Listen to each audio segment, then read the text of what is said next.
Good evening, everybody.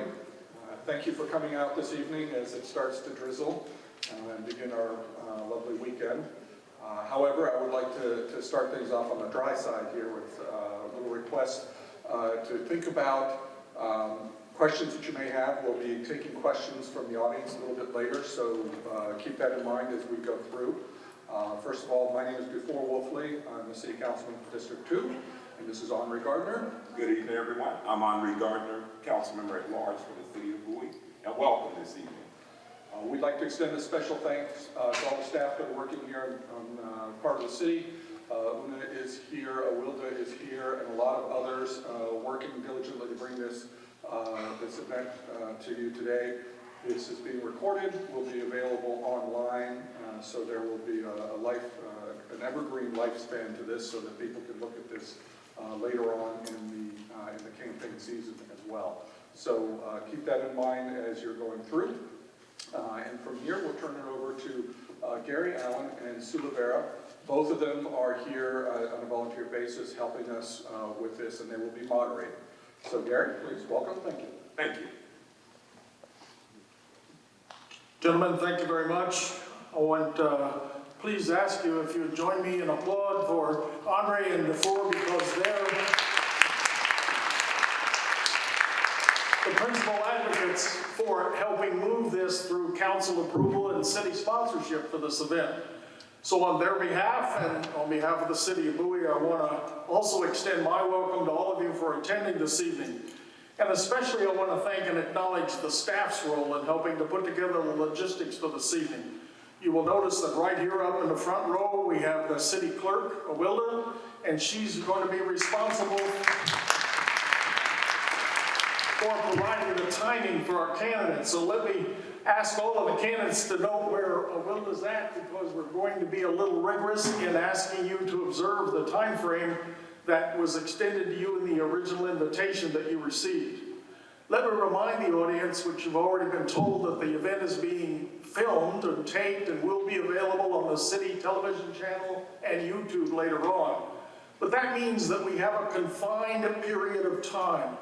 So we're going to ask not only our candidates to observe the time frame within which we provided this, but also that means that at about 8:50, if we get that far, we're going to stop all audience questions so that the candidates then have a chance to make a closing statement. Because we want to be able to provide a tape, ultimately, of the program that can be shown within the allotted time for broadcast to follow up the thing. You've been introduced to the sponsors of the city. Obviously, it's my pleasure to be with you this evening. As Henri and Defour said, I'm a former elected official for the City of Bowie. Currently, I actually am the president of the Maryland Forestry Foundation, a statewide environmental organization. So I must admit, I'm inclined to encourage you guys to really think about the environment in some of your responses this evening. But I'm also active as a lay leader in a local church congregation. So I want to ask you, before the meeting's over, to actually join me in prayer for the events that are going on around the world. We're certainly very knowledgeable about many of our citizens on the move, immigrants on the move, and some of the largest dislocations that have ever occurred in your lifetime and mine on the planet. So having said that, and recognizing the tremendous amount of violence that's going on in the world this evening, I just hope that you'll be constantly mindful of the sacrifices that they're making and that we all support around the world. For housekeeping, I noticed all of you have your masks on. Let me say that's a good idea these days.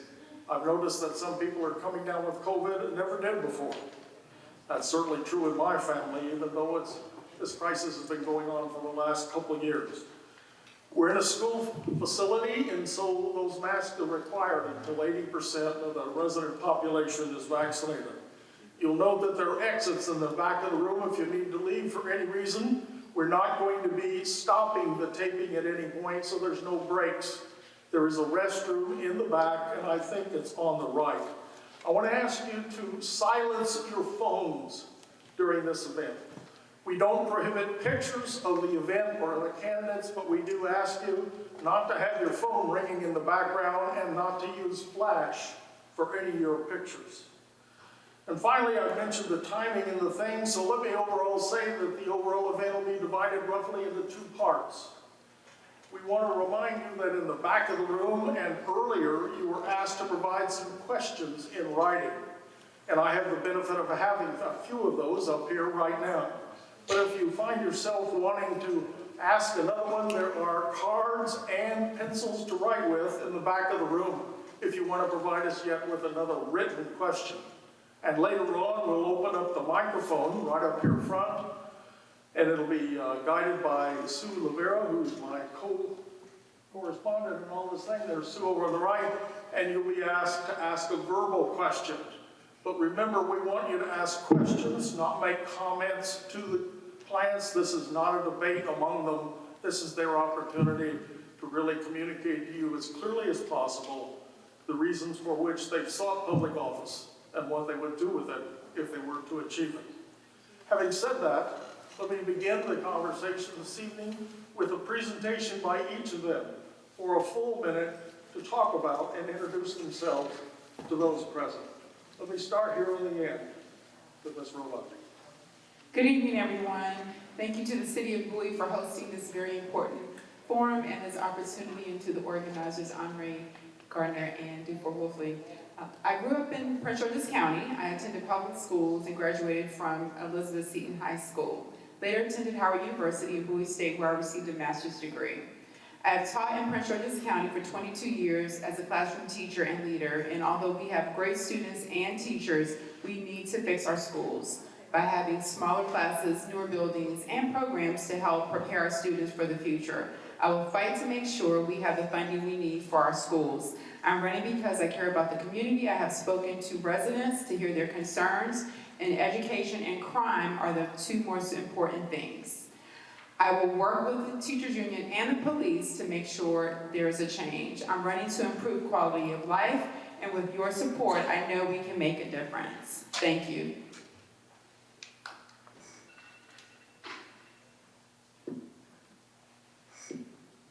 Good to go. Ladies and gentlemen, thank you guys for coming out today, and happy Holy Thursday to all those who celebrate. For those who don't know me, my name is Adrian Boafo, and it's the greatest honor of my life to serve as the Mayor Pro Tem of this city. Look, what we saw in COVID is that there were glaring inequities that exist in our society. And we are in a once-in-a-generation moment to improve all of that. From racial wealth gap to healthcare to education system. We went through a lot during the COVID pandemic, and we're now in a new phase from a public policy standpoint to really make some changes. Look, I've lived in the city of Bowie my entire life. I love my community. I love this place that I get to serve as Mayor Pro Tem. But what I realized as a municipal official is that there's an opportunity on the state level to make greater change. And that's why I'm in this race, because I love our community, and there's so much we can do in Prince George's County. So again, thank you guys for coming out again on this Holy Thursday, and look forward to hearing from your questions from both Gary and from the crowd as well. Thank you guys. Good evening, my name is Jocelyn Collins. I am running for state delegate because I understand our circumstances can be different. From education to healthcare to environmental justice to justice reform, the list goes on. Maryland is not leading, and I want to change that. A little bit about myself, I actually work for the American Cancer Society Cancer Action Network and led the successful efforts here in Maryland to raise the sales age of all tobacco products to 21, ban minors from using tanning beds, and worked on the most recent tobacco tax increase to save lives from the toll of tobacco. So I've been around the block, know how to get things done, but I'm running because there's so much more to be done. I look forward to informing you tonight how I plan to make Maryland a leader. Thank you.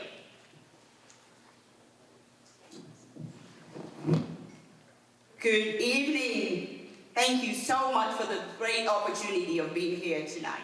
My name is Remy Duyele. I am running as a delegate in District 23, a district that I've lived for over 15 years, a county that I've lived in for over 39 years. I've lived in Prince George's County for going to 40 now. In my life, I have been overlooked due to several aspects of my identity. By overcoming the opposition that was leveled against me, I have experienced growth in my personal and my professional career in both the public and the private sectors. I have risen to become a vice president of a fine institution and worked as a serial entrepreneur, founding real estate, finance, and consulting business. I bore you with all of these to say I come with experience. I have also created a nonprofit organization and worked as a professor at Bowie State University. These experiences have helped me to create authentic narratives and connections that enable me to advocate for the voiceless and unheard. I am running for office to open doors for people like me who have never occupied these positions. When elected, I will be the first African-born in America to occupy this position. I hope to show you and everyone that yes, ordinary people can do extraordinary things. Thank you very much. Good evening, everyone. My name is Marvin Holmes. I am the only incumbent here running for House of Delegates in the 23rd District. I'm coming to you again to ask for your support in me running for House of Delegates again. This tonight is how we ask for your support as a job interview. We are here asking you for your support for a particular position. I have been in the House of Delegates, and I am a proven leader within the Maryland House of Delegates. I have risen to several ranks within leadership within the Maryland House of Delegates, which is why, when the position of Senate came about, I decided that it was better for the citizens of the 23rd Legislative District for me to remain as a state delegate as opposed to becoming a senator. Had I left and become a senator, then the 23rd District would not have a leader in the 23rd, either in the Senate and or the House, but based upon the positions that I hold. I am here asking you for your support in this job interview tonight. Thank you very much.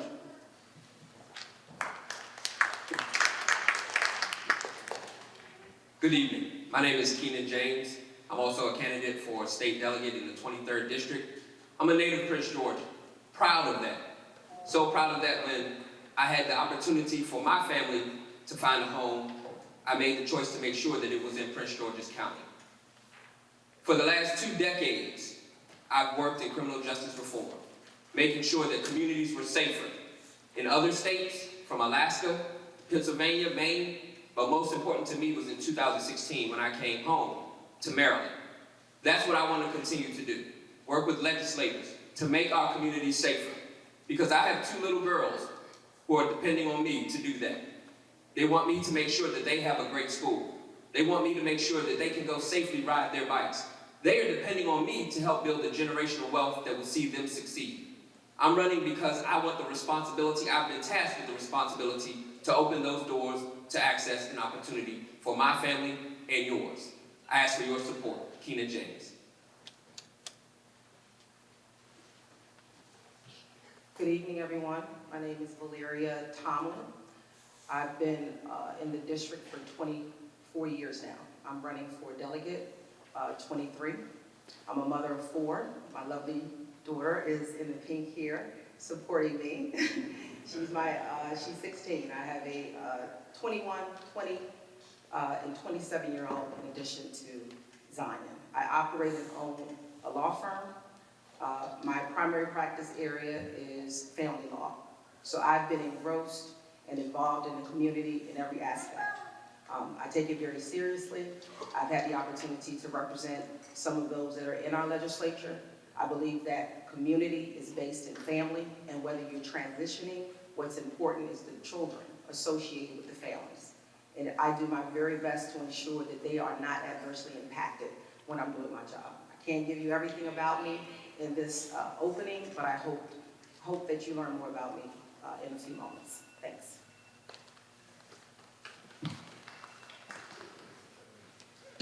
Good evening, I'm Kim Taylor. My work in Annapolis as a legislative aide for a state senator, my appointment by the county executive to the Prince George's County Advisory Committee on Aging, my service as vice chair of the Prince George's County Public Schools Health and Biosciences Professions Advisory Board, as a member of the Career and Technical Education Advisory Boards, and as an owner of a home health care business for over 25 years, I am uniquely qualified to represent you in Annapolis as a state delegate. Thank you for the opportunity.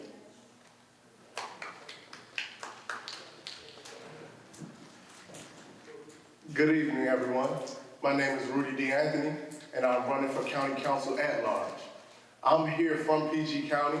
I was raised in Temple Hills, spent my adolescence here in Mitchellville and Bowie. Actually just bought my first home in Bowie. I'm a single father of one 8-year-old girl, and I am a Marine Corps veteran. This is why I prefer to stand, because we stand when we talk Marines, it's just kind of volume-made in that way. I'm running because I want to be an honest steward of the seat. I feel as though our politicians shouldn't be pushed and molded into doing the right thing. That should happen the first time. I can tell you about all the things I believe in, and I'm pretty sure that most of this room would agree. However, I think that that should happen before. It's about being not reactive, but proactive to the issues of the future. And that's why I'm running to be your county councilman at large. Thank you. I appreciate you all for coming. My name is Sami, Lyman. I'm a candidate for county council at large, Prince George's County. I have a small boutique law firm located here in Bowie, Maryland, near City Hall. You might have heard of it, the Lyra Law Firm. We focus on a lot of family law, criminal, and other areas. I truly believe that the path to happiness is rendering service to others, which propelled me to running for office, the public service. As I look around, I'm resolved, as a lot of you all, you're discontent with the way this county has been heading, a downward spiral for some years now. Our roads inefficient, public school system inadequate, property tax continue to rise year after year. I want a lower property tax. We need people in office that truly care about the interests of the residents of Prince George's County. I'm that candidate. With my leadership, commitment, and dedication, I commit to make a better Prince George's County for you. I'm the voice of the people. Thank you. Hello, my name is Leo D. and I grew up in PG, and I'm a proud graduate of Sutton High School class of 1990. I'm kind of embarrassed to say that, it's a long time. But I attribute every success that I've achieved in life to Prince George's County Schools. I left Sutton and went all the way to the Ivy Leagues. I'm a trained eye doctor and a professor at Howard. And I'm running because there are a lot of people in this county that have been left out. And a good example is rent. In Prince George's County, we pay rent, or rent is due on the 5th. In Montgomery County, rent is due on the 10th. Why? Montgomery County is richer than 16 US states. So why don't our council address this issue? This has been an ongoing issue because these are people that have been forgotten in the county. Now, the next issue is the schools. Thank you. Time is up. Good evening, everyone. My name is Stampen Frazier, and I'm running for county council at large. I grew up here in Prince George's County.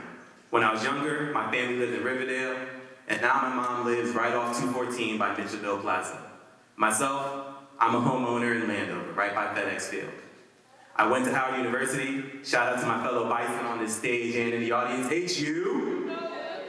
And after Howard, I went to Harvard Law School, where I spent my second and third years representing tenants and homeowners facing foreclosure. Because I remember what happened here in Prince George's County during the foreclosure crisis, and I wanted to use my legal skills to give back to people facing those same pains and troubles. Now, I'm a public defender here in Prince George's County. I like to tell people when I graduated from law school, my classmates that went to big corporate law firms, they started at $180,000 a year.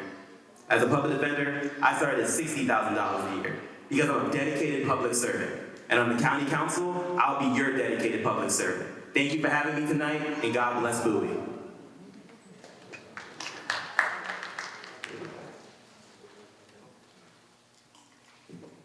I'm not a Marine, but I still want to stand. Good evening, everyone. I'm Michael Estave. I'm a lifelong Bowie resident. I attended local Prince George's County public elementary and middle schools, DeMatha Catholic High School, and Loyola University, Maryland, where I double majored in political science and French because I wanted to be unemployable in 2 languages. After college, I went to work in finance, growing small businesses in and around Bowie.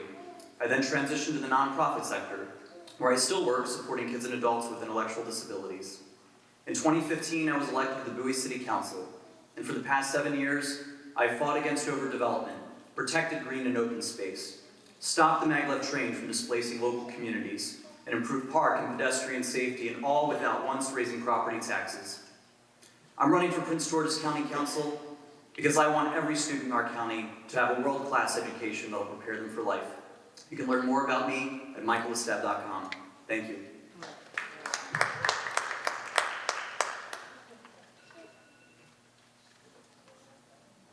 Good evening. I'm Ingrid Harrison. I will bring experience, commitment, and a passion for helping people to the County Council District 4.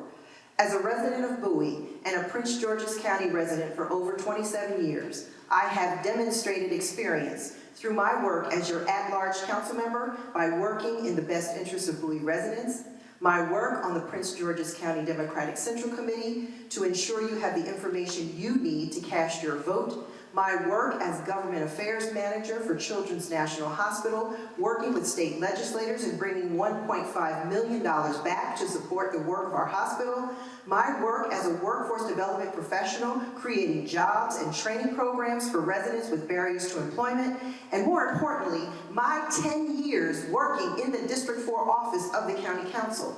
My vision is based on 4 pillars: smart economic development, education and workforce, safe and healthy communities, and environmental sustainability. I will continue listening to you, lead with integrity, and forge a path based on the needs of our residents. Thank you.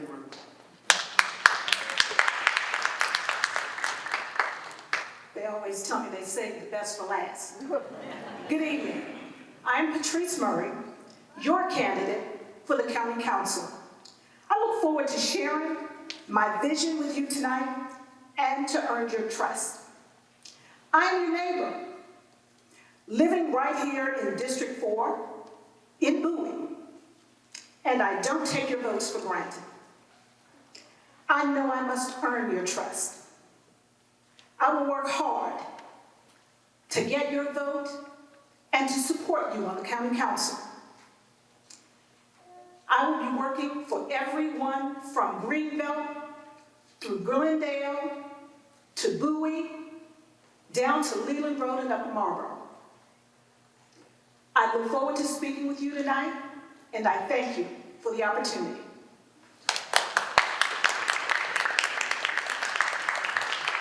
As many, I'm sure all the candidates know, and as many in the audience may know, a very significant court decision has taken place since our last conversation on Tuesday. It literally changed the map on which the election will be run in the coming year. And for this district, the consequences are significant, because what they've done in the new map is combined the district and eliminated the old A-B division in the 23rd district, which means all of our candidates in this district will essentially run against each other, with the top 3 being the ultimate winners in that contest. So let us turn now, and I'm going to make a distinction between a question just for the candidates for delegate and ultimately the candidates for district council.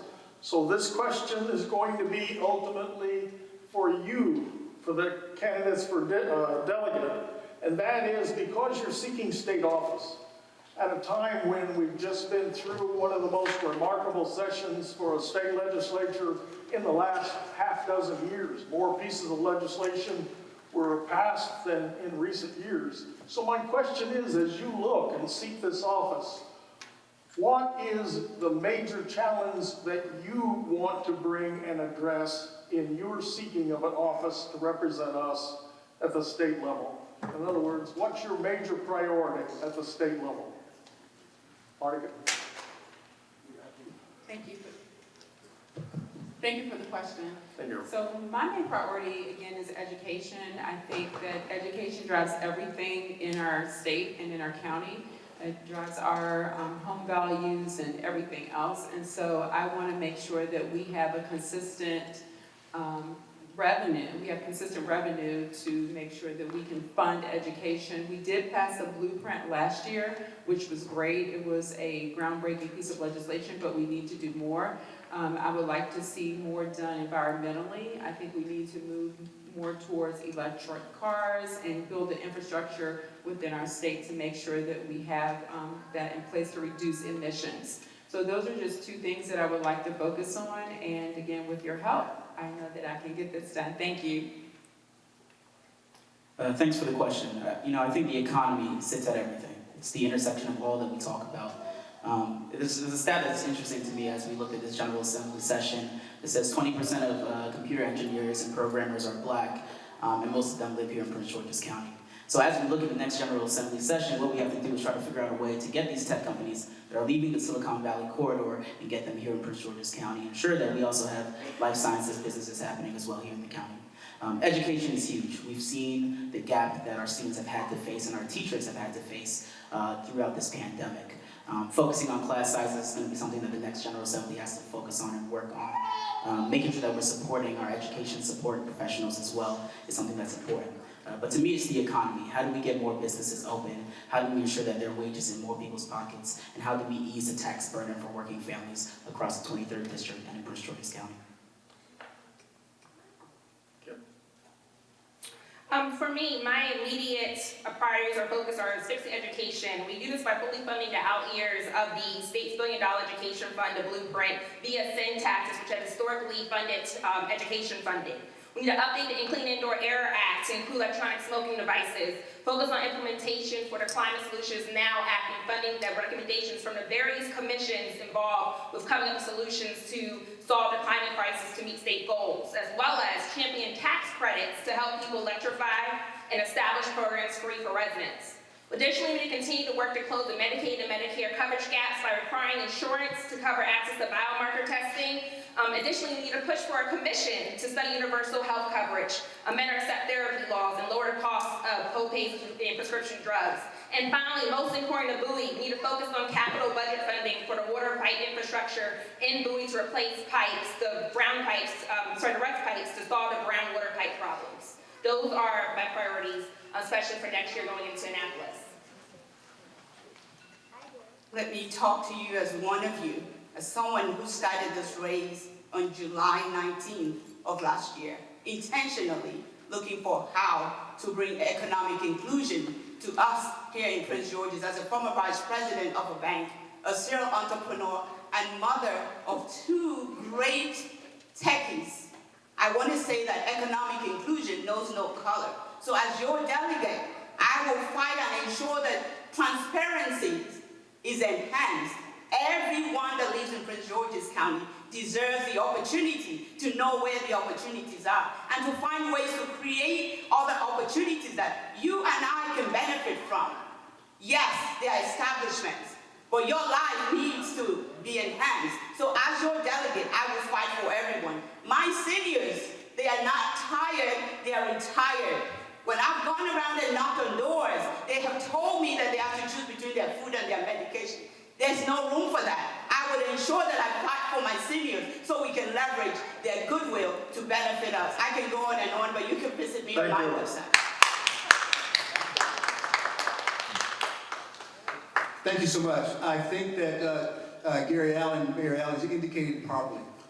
This session we had last year was unlike any other. It was the first time we had come back from a pandemic. As we all know, Maryland General Assembly only stopped twice without going to its 90 days because of the pandemic.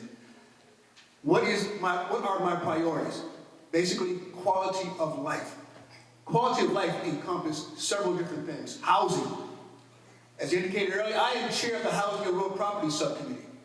Everything related to housing issues come through my subcommittee, and I have a little bit more push in getting some of those things initiated because of my knowledge on the housing crisis.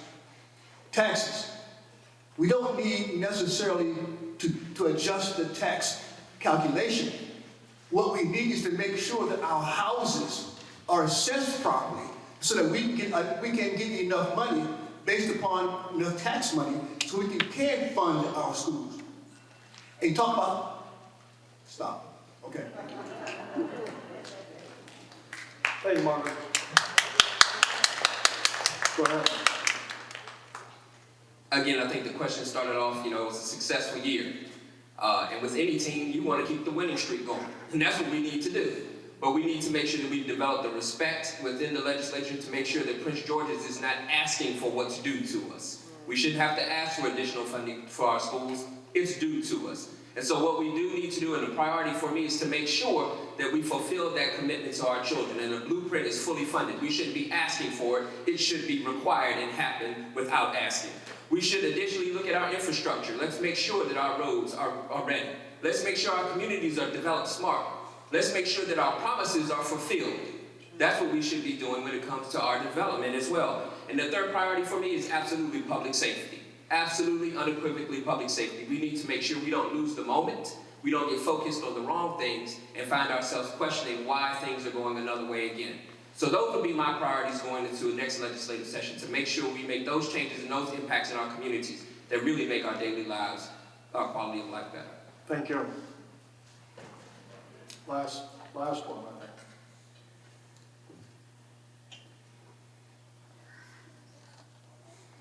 Thank you.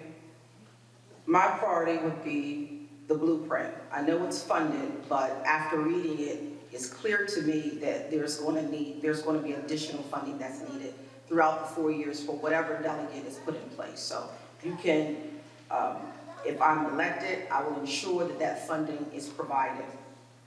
In addition to that, safety and community. But in particular, I think that there's an additional aspect of legislation that we should consider, and it's dealing with child support. This goes to everyone's ability to continue in light of the state that we've been in. Right now, you have so many residents going back and forth into court as it pertains to child support, and I believe that it's important based on what I do for a living. I've seen so many men and women who owe, they are bogged down. I think there needs to be something similar to offering compromise for people that have and owe these debts so that we can bring that to a close and put the money back into the economy. My priority and the biggest issue facing Maryland is our aging population on fixed incomes. This year, in a bipartisan manner, the General Assembly passed the Retirement Tax Elimination Act that provided relief for retirees 65 years and older. This is a great start and translates to about $1,000 per year. My husband and I own a home health care agency. We have been taking care of Maryland's seniors, veterans, and disabled for over 25 years. $1,000 affords you about 35 hours of service, about a week. So next year, I'll be working on bringing home more dollars for senior services, resurrecting some of the good bills that didn't make it, and potentially strengthening the Retirement Tax Elimination Act. Great question. Thank you. Thank you. We're now into the candidates for, this is the district council candidates, so these are delegates. And then let me ask a specific question. Let me get over by the microphone so you can hear me. It's tough for me to see you up here. So we have a different questions for different levels of the process, because some of you are running for state office and some of you are running for local county office. And we have a number of very specific questions about specific activities going on here in the local jurisdiction, which I'm sure some of them will be provided, and we'll follow up on them here in a minute. But let me kind of summarize the perspective that several of these questions represent. The Planning and Zoning Authority in our community is vested at the county level. The city of Bowie has only advisory authority on planning and zoning. And while we make many recommendations on all sorts of issues, we only make recommendations. And as you know, this has also been an area of the Achilles heel for the county in the past. It's an area that's created a lot of controversy and sometimes a great amount of distrust by citizens at the county level. It's even compromised some county officials. So my question to those of you who are running for county office: how would you help citizens restore their trust in county government?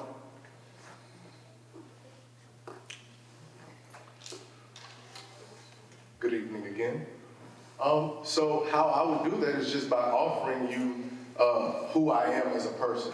I know that there are certain things that I just would not do in office. By doing the right thing the first time. Just to take a moment, public safety is one of my priorities. I think that if no one feels safe, people aren't buying homes. If our schools aren't safe, children aren't learning.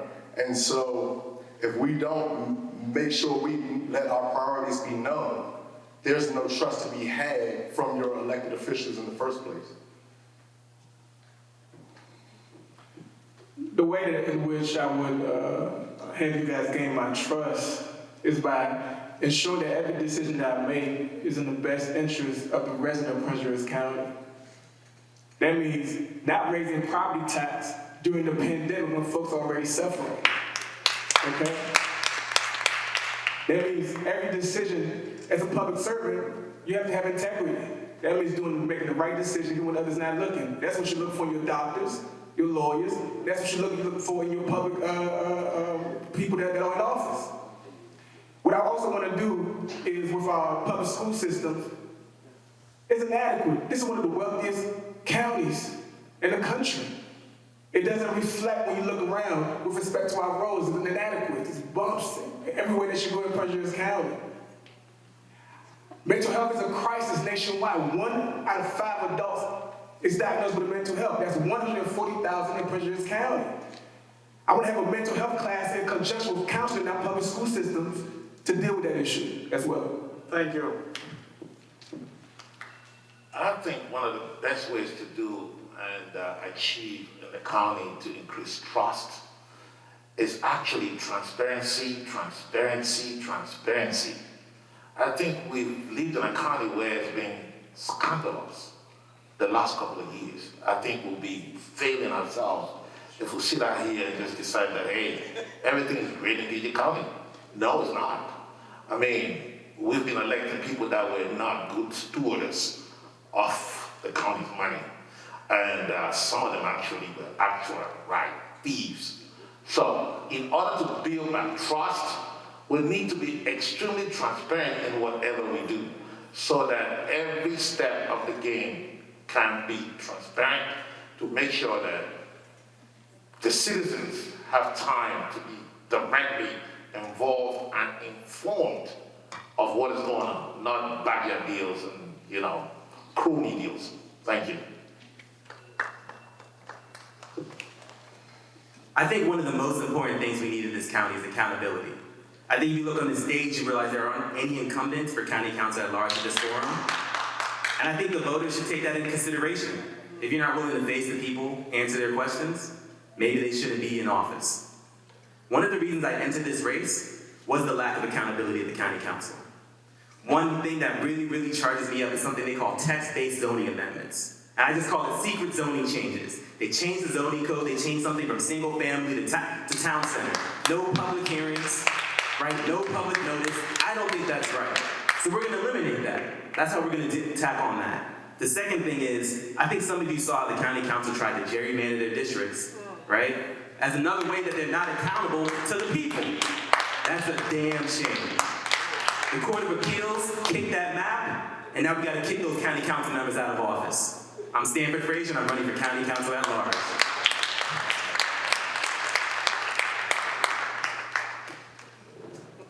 Ditto. In addition to everything that Stanford just said, which I completely agree with, I want to talk about one very unsexy but very important issue, permitting. Now, before you go to sleep, let me tell you a story. There's a local HOA in Bowie that's been trying to build a shed, a simple storm maintenance shed on a property they own.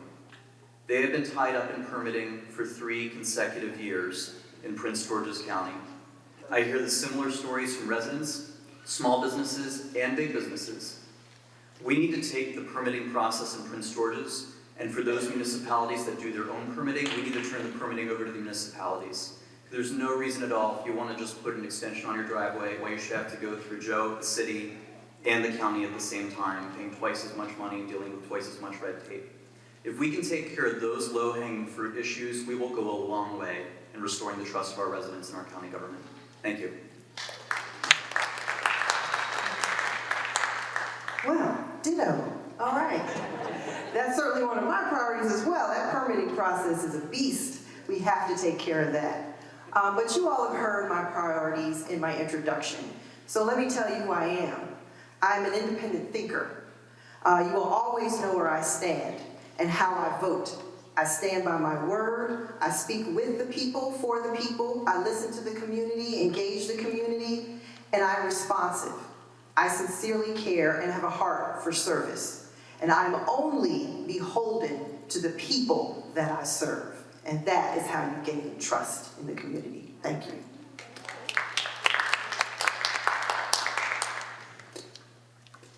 Thank you. So the question at hand is one of how do you gain trust? It's unfortunate that some of our elected officials have caused us, because I'm one of you, has caused us to lose trust. So what will I do? I will make sure that you are a part of every decision that I make. I will make sure that I'm taking you, and you all have my information. I'm taking that red chair with me so that I know what the decision is that you want me to make. For too long, we've been listening at what they think is right, rather than them listening to us.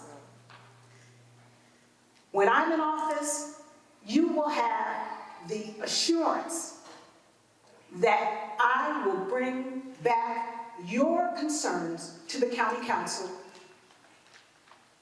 Thank you. I'm going to turn now to our candidates for state delegate. This is a question about the immigrant population, kind of related to the issue I raised earlier in one sense. We have many undocumented and certified immigrants in our communities with families of mixed status in our county. How can you help these people become part of our community? Monica, go ahead. Okay, this is a very important issue. The school that I teach at is largely immigrant, and so I think we need to have resources available. We need to create a path to citizenship for families.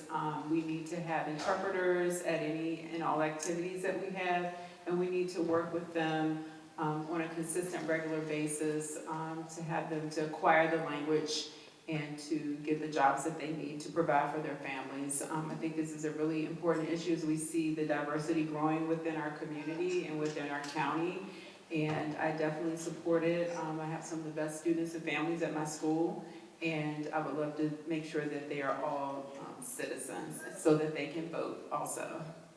Thank you.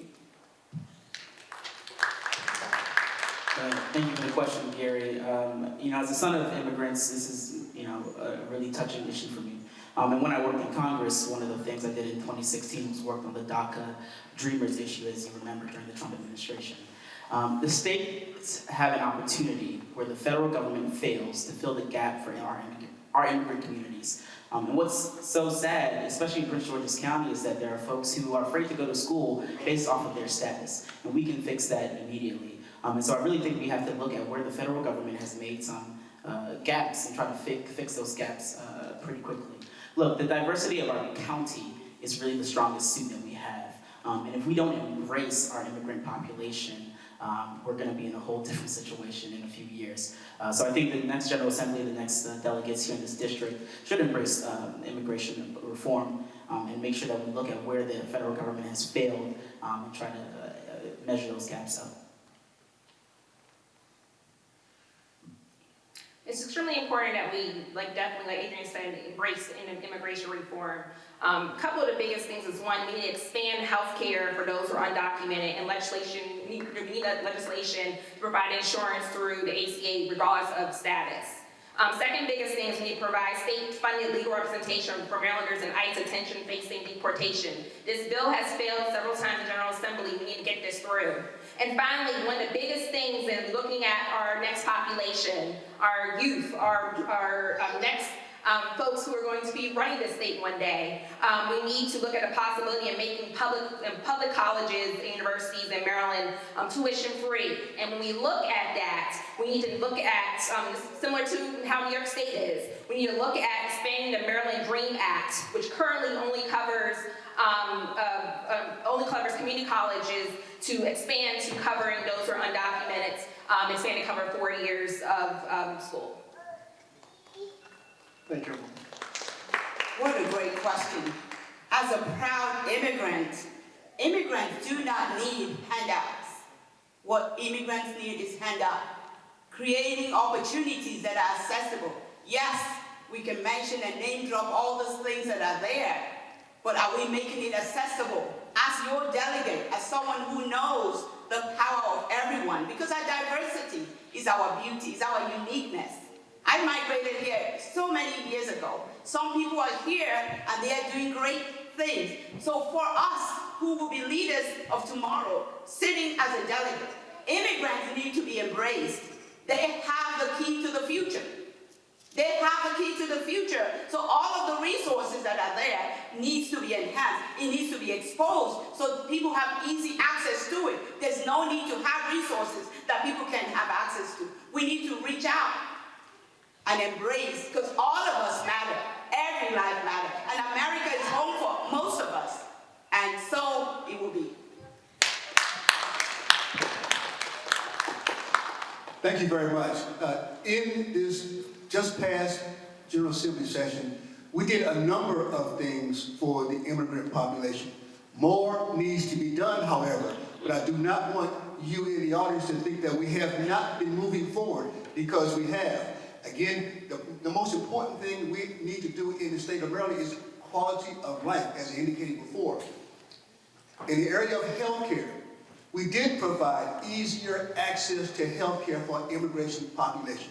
We did do that. We need more, but we did make a dent in those that did not have the appropriate opportunities to get to health care facilities to have health care. Driver's licenses. We made it easier for those who were not documented to get driver's licenses, because they need to get to and from work, to and from health care. We did that as well. Jobs. We made it easier for those who were not documented to get jobs, because they pay taxes, just like all of us who are born here pay taxes. Thank you. I think the most important thing we have to do is live what we say. And we can't simply say, well, we embrace the immigrant community, we encourage immigrant community, we want them a part of our community, without actually reaching out and making that happen. And that's important in a couple of different areas when you think about schools. We need to make sure that education is important. It's an opportunity builder, and we need to reach out and lift up each other in education as we work through labor, making sure that our immigrant community is aware of the laws, that the laws are being enforced, and that we're making them a part of our community and our diverse workforce as well. Healthcare is extremely important. We just came through a pandemic, and no one should be fearful of accessing healthcare because of their status. These are things that make our entire community safer and better. Those are the things that we can do to reach out, not just assume that someone will find the information and find the way, but we need to go out and do the work in the community to incorporate the immigrant community. Thank you. My daughter says I'm not speaking loud enough, so I'm going to speak up a little bit. I'm listening to everything that everybody is saying, and the truth of the matter is that we can't address what's happening with the immigrants if they don't trust. They need to get documented. So what we really need to do is have a reprieve or a holiday where they can do that without feeling as if they're going to be penalized. I believe in supporting our immigrants, but we have to make sure that everything is still above board in order to ensure that our stats are correct, that we have the proper resources for the communities and things of that nature. And we simply can't do that if we don't know who is here. The children that are in school, we want to make sure that they're properly supported. So the community schools in the blueprint is important because it will tailor to that specific community. I think that documentation is important, and they should have that without penalty, and that's where the focus should be.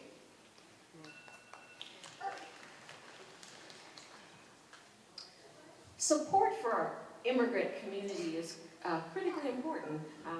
Our strength lies in our ability to embrace all different communities. Asian, East Indian, Pacific Islanders, and members of the African diaspora, just to name a few.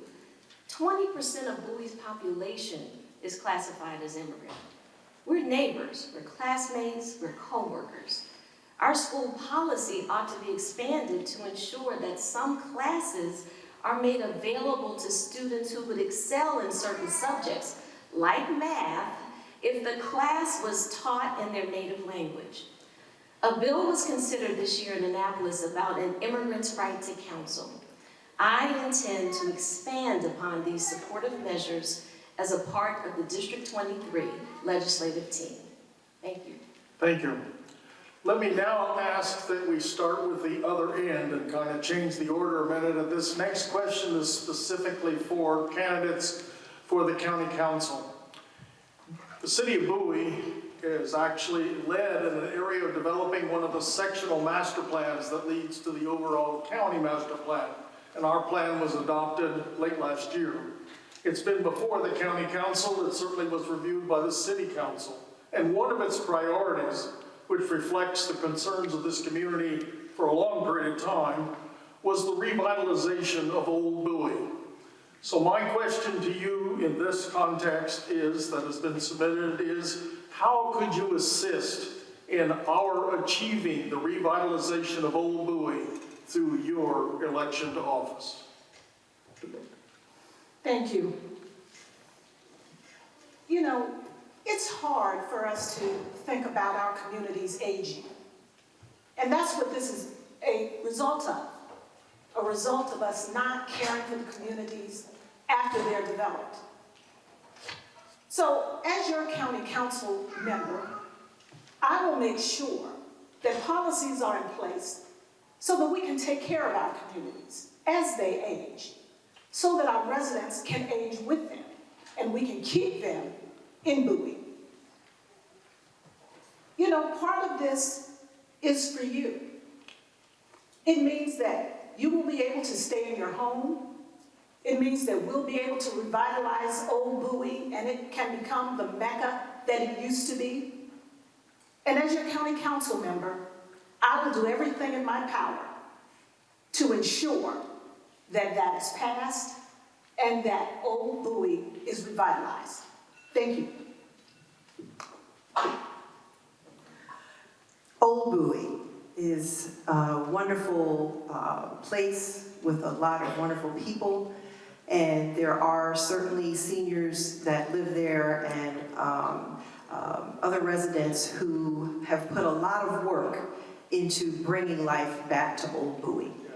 What I would do is I would support the Huntington Development Corporation and help to find state grants to support that organization that has been has played a key role in supporting Old Bowie, bringing businesses back there, bringing the community there to make you aware of what's going on in the community and supporting those businesses.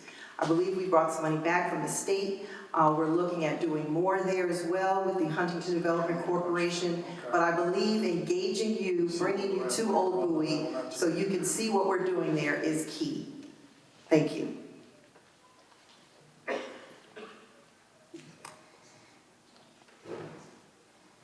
So Old Bowie is a part of my district on the Bowie City Council, and I've had the pleasure of working with residents in Old Bowie for 7 years now, trying to do revitalization efforts. The first thing I did is I worked with a group of Old Bowie residents to recreate the Arts and Entertainment Heritage District for the Old Bowie area. And I'm proud to report that they just put on a restart of the Old Bowie Celebrates Festival, which drew out a record 500 attendees just this last fall, just as the pandemic was ending. I've also created the Multimodal and Public Spaces Subcommittee, a group of local residents, mostly planners and engineers. They just reactivated a park, Tanglewood, in Old Bowie. And finally, I helped co-found the Huntington Community Development Corporation, which has been working effectively with state and county partners to obtain grants to do targeted property acquisition in the Old Bowie area, to promote local business and bring investment to that community. The single biggest thing the county can do is ensure that it is giving permitting over to localities so they can do a better job helping local businesses get started. and ensure that we are eliminating the red tape that often stands in the way of our residents who are trying to reinvest in their communities. Thank you. I guess it's now my turn to say ditto. I definitely want to support the Development Corporation as well as efforts to streamline permitting here in the city of Bowie. I think it's important that, across America, across Maryland, here in Prince George's County, revitalizing our former main streets. And I think it actually connects with the Climate Action Plan here in Prince George's County. And we need to have grants so that we're building bus lanes, bike lanes, sidewalks, bike parking in certain neighborhoods. They've done studies where you take a 2-lane road, right, and then you just make it 1 lane each way, and they revitalize main streets. Because now you have more cars going through there and more people stopping and enjoying those economic benefits. And it's important. Here in the county, they say about 70% of our county budget comes from property taxes. That's on our backs. And revitalizing places like Old Bowie, bringing in that commercial revenue, can help ease that property tax burden on Prince George's. And as a new homeowner, I can tell you, it's a pretty big burden. Well, I'll take it from a business point of view.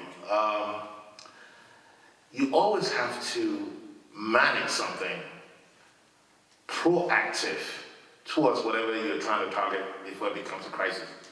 And I think the county should have a strategy that it actually puts in place to be able to revitalize some of these areas like Old Bowie and other parts of the city, other parts of the county that might need some revitalization too. But this should be a combination of the local community, the state, try to get some federal grants, and the private industries to be able to achieve some of these goals. And the multiplicity effect will be great because you're going to have property taxes, you're going to have sales tax, and you're going to have other forms of taxes. Gotcha. And I got 5 more minutes.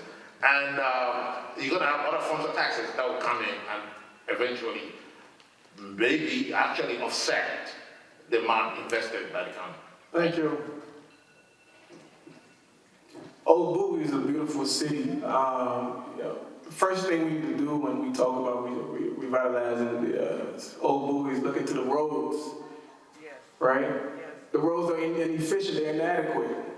We need to utilize the non-emergency number more efficiently, effectively by having folks go out, report potholes, and have those things fixed within 24 hours. And I agree with my colleague, bike lanes are important and promote safety. The other thing we need is speed bumps in these roads and in these streets to slow folks down to promote more safety.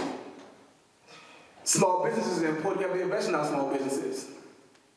And then provide incentives to have other businesses invest in Prince County. And of course, we're talking about Old Bowie right now. But what frustrates me is having to go to DC, Virginia, these other places for restaurants and nice facilities. But let's bring these businesses here. All right, that would increase and improve the economy, and that's revenue for our city. Thank you. As a Marine, community couldn't mean more to me. And I know Old Bowie very well, been here for a while, so I know it. I think one of the most important things when talking about revitalizing Old Bowie is repurposing the things that are already there.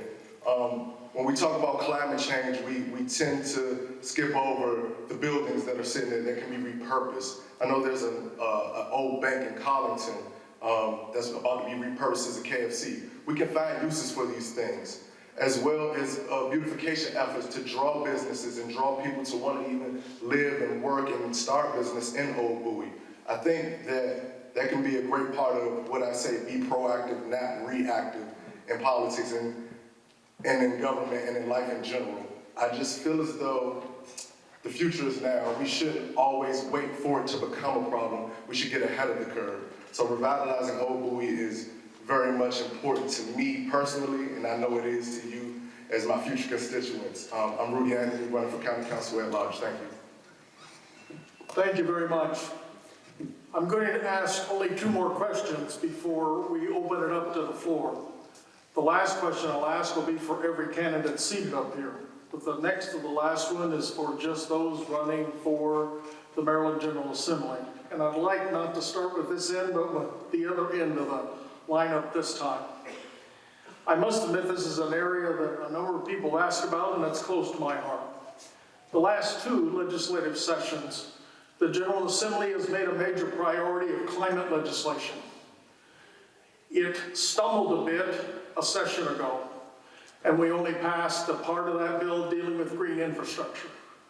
But this time, we had a much broader bill dealing with buildings and reducing greenhouse gas through HVAC systems and others.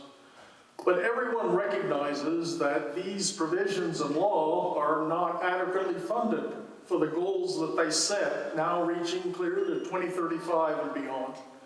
So my question, based on those that are provided from the audience, is how can you be an advocate for accomplishing our climate goals for this state as a member of the state legislature? What would be your priority in helping the state to further deal with these issues? Thank you. Thanks for the question. April is Earth Month.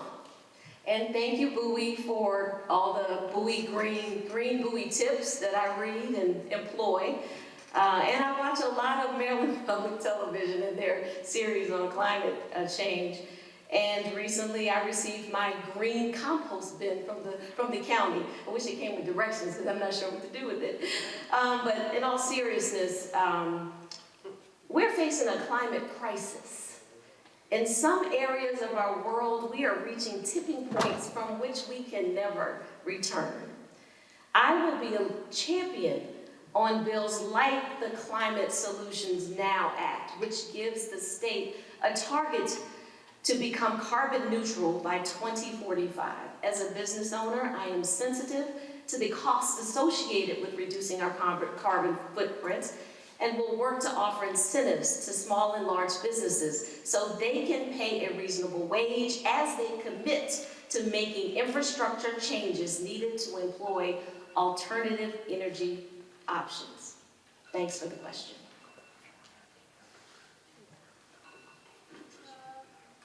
So let me say this.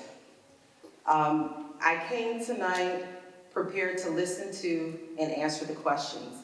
I did not have any pre-prepared answers. As a mother I've raised my children in this area, part of the reason I moved here was because of the greenery. I was in Washington, D.C. for a period of time. Part of what I'm seeing now that I don't like, I love the growth, but the trees that are coming down continuously is a problem for me. I think that they need to make sure that they're building more trees because I don't want to live in the city. I want to raise my children in the area where we can go out and walk, we can enjoy, we can lay out. I love Watkins Park, I love Allen Pond. So as we're growing, I'm going to fight for us to continue to have that rural charm that we all love as we are going throughout our everyday. So, thank you. So I think as an advocate in Annapolis, we have to look at the legislation that's been proposed, but also look at the barriers that it may level on some of our communities as well. While we can implement some of the climate change, it produces some barriers for us. So we need to look at some of those barriers and what we can do to become carbon neutral. But we shouldn't leave anyone out of that conversation either. Because it's that simple to say, well, put some solar panels on your home. Well, there's an investment in that. And so we have to look at the way that we're investing in our community to help them also reach those carbon neutral levels. That is how we can become partners in actually achieving it. We can look at the plan here in Bowie, what the municipalities are doing as models, take that and elevate it at the state level and replicate it so that we can ensure that all of our state, all of it, not just some, but our entire state is benefiting from our climate. Thank you so much for that question, and I know that Gary knows that climate is near and dear to my heart. I am a member of the Environment and Transportation Committee within the General Assembly, and so one of the things that we have been working on very diligently this year and got it passed this year was something near and dear to Gary's heart, is the old growth forests. We finally got something done with that this year. We also talked about in in the General Assembly, the electric vehicles. We are increasing the population of electrical vehicles are increasing. How do we allow the grid to charge up those stations? That's something that we need to work on right away. Now, the question that he asked was, how do we fund it? Funding comes through climate change by looking at situations like Tesla. Tesla is dying to get here.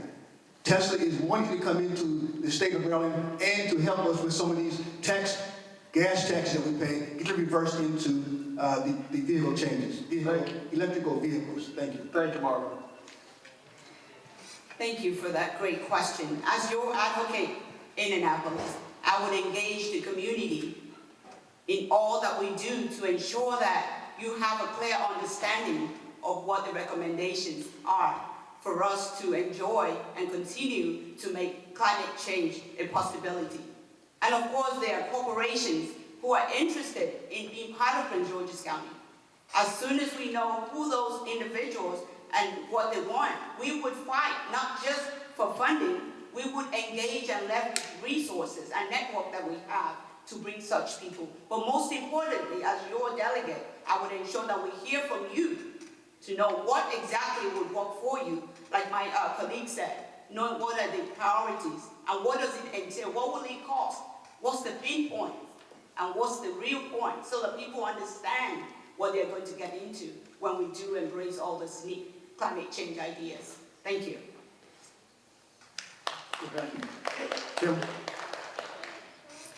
So one of the big things is we look at some of the environmental policies over the past years underneath the Hogan administration. The big thing comes down to MDE, which is the Maryland Department of Environment, and the secretary and funding to the actual Maryland Department of Environment. We need a new environmental secretary ASAP. That needed to happen years ago. There has not been adequate funding to MDE. There are various policies that have passed that should be actually in place that are not in place because of lack of funding to MDE. As state delegate, I would definitely fight for that. And also make sure we hold our new administration accountable, whoever it may be. Another big thing is focusing on implementation for the Climate Solutions Now Act and funding recommendations from the various commissions involved coming up with solutions to solve the current climate crisis to meet state goals. This is important. These recommendations will guide our policies moving forward to meet our goals. We need to make sure that we take this and look in the budget to fund it. And finally, last but not least, we need to champion tax credits to help people electrify and establish programs free for residents. Currently within the current Climate Solutions Now Act. Thank you, Kim. Good job. All right, Ingrid. Thank you, Gary. Look, climate is near and dear to my heart, and it's something that I've worked on. So I want to talk about what I've done first. First, as Mayor Pro Tem of the City of Bowie, I introduced legislation to ensure that we have EV charging stations here in Bowie. They are currently at Kent Hill and at City Hall. That was the legislation that I got to introduce. In 2017, I led the statewide effort through the University System of Maryland to ensure that our system divested from fossil fuel. We were the first in the nation to do that. It was an effort I led in 2017. Through the Paris Accords, if you guys remember in 2017, the Trump administration had pulled out. I led, along with Gary actually, we led the process for our municipality to come back into the Paris Accords and say that we stand with other nations across the world on that issue. But more importantly, they say your budget reflects your values. Right now, currently on the City Council, what you're going to see through this budget season is one of the most significant investments in green policy. We're doing that right now. Now, you talked about how do we fund this. Look, we have $1 billion surplus here in the state, and we have billions of dollars coming through the Biden administration for infrastructure. We need to make sure all those projects are green and meet our priorities in terms of green policies.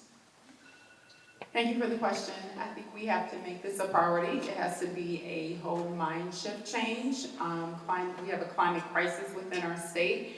We have to look at not only our transportation, the cars that we drive, but also electrifying our school buses. We have hundreds of school buses that are on the road every day, and we need to make sure that they are electric vehicles. We have to build the infrastructure to make sure that we have the charging stations all throughout the state and the county.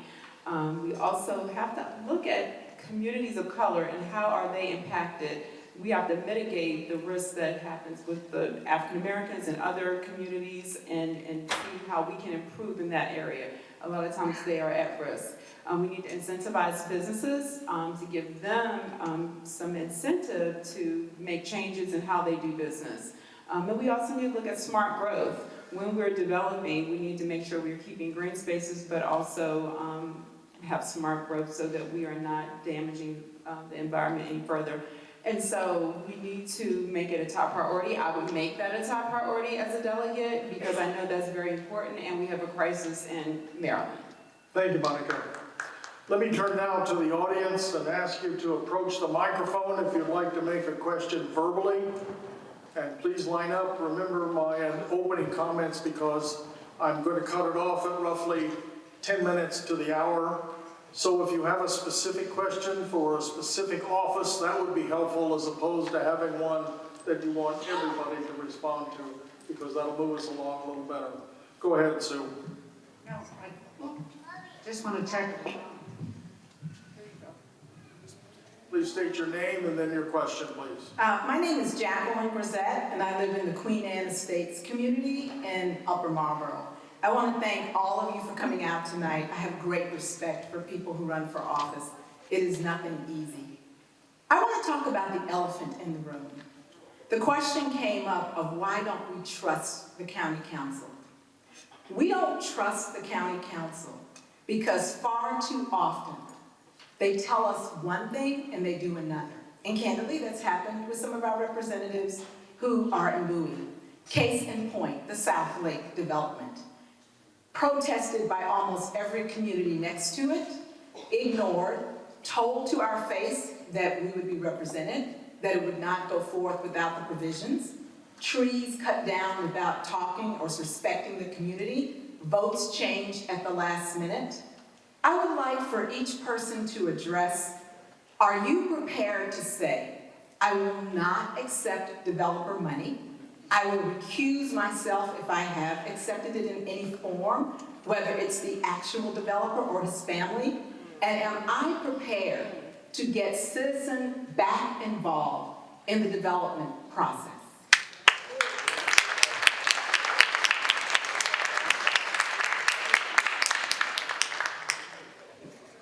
That was more or less a speech instead of a question. What you're looking for is a declaration whether or not they would accept development financing? Is that the substance of it? Yes. I'm sorry. Let me, instead of asking you to give a 30-second or 1-minute answer to that question, let me simply say, I'd like you to be as brief as possible in your response because it is a kind of a key question for the local candidate races because I happen to know that the development community has set aside about $500,000 for these various Gary, contests. you gotta get to it. Yeah. Just give them the chance. Sure, let's go ahead. Let's start at the other end. Thank you, Sue. Thank you. Thank you, Ms. Grisette, for that important question. Anyone that I've talked to so far knows that I am against development as it is today. I think we need to have smarter development. And part of that is so that we cannot accept developer money, and it's something that I told everyone who will listen. I am not accepting developer money. If I have to get 50 cents from each one of them to run my campaign, I will not accept it. Because I'm going to represent the citizens of District 4 and not the developers. Thank you. So I have to stand up for this one, Jacqueline, because I want you to know for sure that I will not accept developer money. And as well, I am prepared and wholeheartedly support getting the community engaged on every effort. And as I said before, you will always know how I vote. I will not change my vote. You will know how I vote, and you will know where I stand. And I've been that way on the city council and will continue that on the county council. Thank you.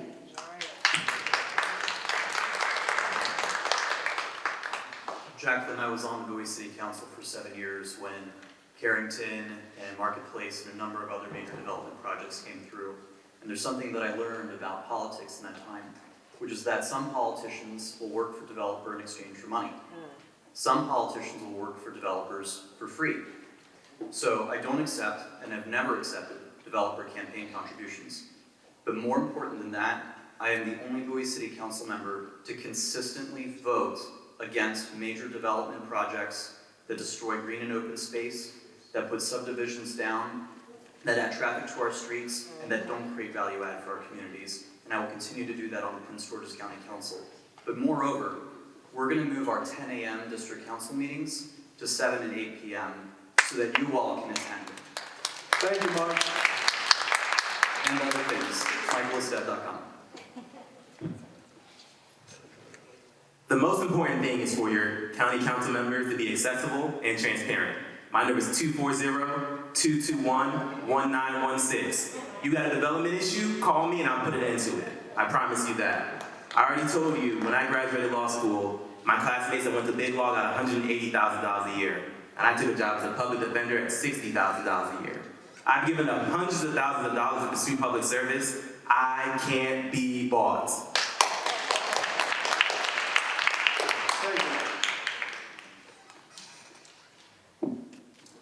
Yeah, thank you for that question. It's no doubt that developers have actually put PG County on the map.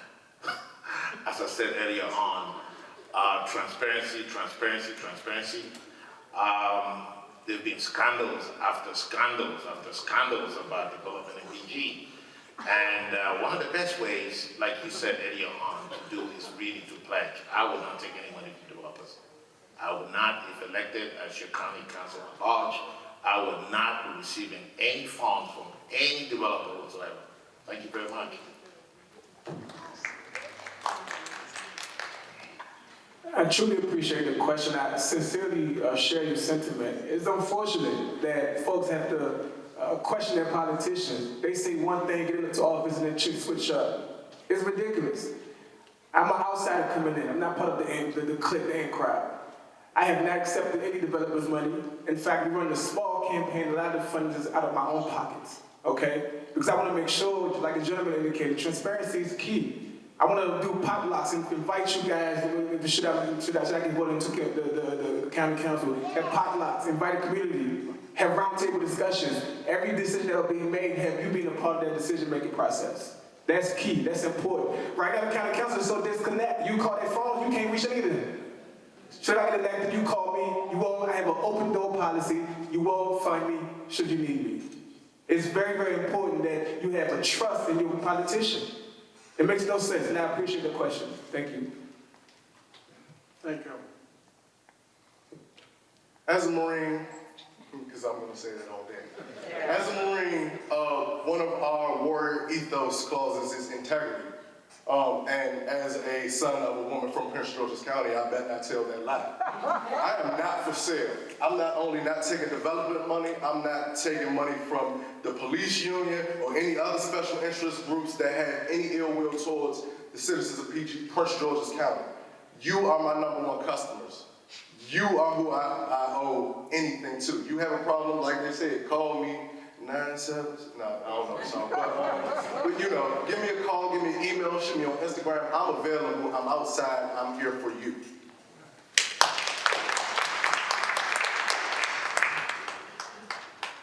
Want to confine that just to county office, so let's go ahead.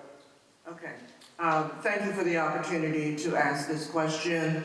I'm Delegate Cheryl Landis. I currently represent the 23rd Legislative District in the Maryland House of Delegates. This question, I believe, is more suited to the delegate candidates, and it is as follows. As you know, sine die for the 2022 legislative session of the Maryland General Assembly was this past Monday, April the 11th. Please articulate one of the many successes achieved legislatively during the 90-day session by the Prince George's County House and Senate delegations that will directly impact and benefit Prince George's County residents. Sure. Adrian, you want to kick off that? Yeah, I'll kick it off. Sorry. Okay, thank you. Yeah, I'll kick it off. Delegate Landis, Delegate Holmes, you guys did a phenomenal job. The Prince George's County House delegation did a phenomenal job bringing back $2.5 billion to Prince George's County. It's going to revitalize our economy in a real way. But let me say this.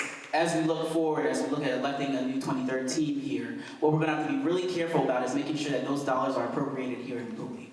Now, I love my friends in the 22nd District and the 25th District, who that's going to benefit the most. Let's make sure that we're using some of these appropriation dollars to benefit us here in Bowie. Thank you. I think as Adrian pointed out, just recently session ended, and of course the funding, record amount of funding that the delegation secured for Prince George's County. But out of that, one thing I want to point out is funding that I actually helped secure, which was $67 million for the Largo University of Maryland System Cancer Center. This is helping to close the health equity gaps here in Prince George's County. That's something significant that I really wanted to point out. Additionally, within the funding that was secured, besides the funding that was secured for the Blue Line Corridor, there's actually also $20 million allocated to two of our central affordable housing programs, which will actually help serve our residents here facing housing insecurity. So the main thing is, when we're talking about, of course, Bowie and bringing funding home here, is making sure these programs are actually representing and covering those within our Bowie community. Thank you. Sure, Martin, go ahead. We'll come back to her in a second. Sure, go ahead. One of the main pieces of legislation was the all-elected school board. So right now we have a hybrid board, and so I think that was really important that we have a fully elected school board so that voters the elected officials rather, are accountable to their voters. And so I think that hopefully will change the dynamics and hopefully make our school board interactions a little bit better. There's been a lot of up and down over the past couple of years, and I think changing this back to a fully elected school board will help benefit our schools. Thank you. And for that, as a serving professor, I do know the importance of that school board, ability for people to choose who will represent their children and the staff. And of course, the second one is the money, the $2.5 billion. Yes, this money has come to Prince George's County. One thing for sure that you will see from me, I will not be bored, I will not be bossed. We will hold people accountable. Yes, we have this money. How do we ensure that it benefits all and not just those who we know? How do we make it accessible for all? Great job to the Prince George's County delegation, but let's do a better job to ensure that we bring everyone to the table so they can take resources. Everybody deserves to feed their family and to have a good life in Prince George's County, so we have to expose opportunities to all. Kudos to the job. Let's see the taste of the pudding in the pudding. Let's see who benefits. When we sit down this same time next year, let's see who benefits. That's the real Thank you. Thank you, Delegate Landis, for the question. This year was a very successful year, I believe, for Prince George's County. What some don't realize is that historically, we, the Prince George's County delegation, bring home more money for our school system than any other jurisdiction in the state. That is our job as a state legislature, to bring the money home. We don't have much responsibility on how it gets spent. It's our responsibility to bring the bacon home. And we did that this year again. We also gave significant funding to Bowie State University. It's one of the historically black colleges in the state, and we gave this additional funds as well. One of the things I'm especially proud of is a bill that I got passed about appraisal bias. Yeah. Appraisal bias. It's a real thing, and it's a real thing in the state. I just got that bill passed just before Sami died. What that's going to do for us is that now our homes are going to be based on what they actually are worth. And now those taxes go to our school system, go to our roads. Just got signed a couple of days ago. Thank you, Marvin, Speaker. Thank you, Gary. The session is over, right? I think you've heard exactly, what happened during the session, and that's great. $2.5 billion. We got $26 million added in to make sure our blueprint is adequately funded. and as Delegate Holmes said, we shouldn't have to bring home the bacon because, to be honest with you, we're sending the bacon up there in the first place. And so our adequate share needs to definitely come back to us. So now that it's in the county, we need to make sure that it hits the community. So when we see that additional funding that's come to us, to make sure that we're investing in our schools and our teachers and educators, our school buses, our system should be improved as well. And so we need to continue those wins to make sure that that's coming back to Prince George's County. But once it gets back to the county, now it needs to get back to the community.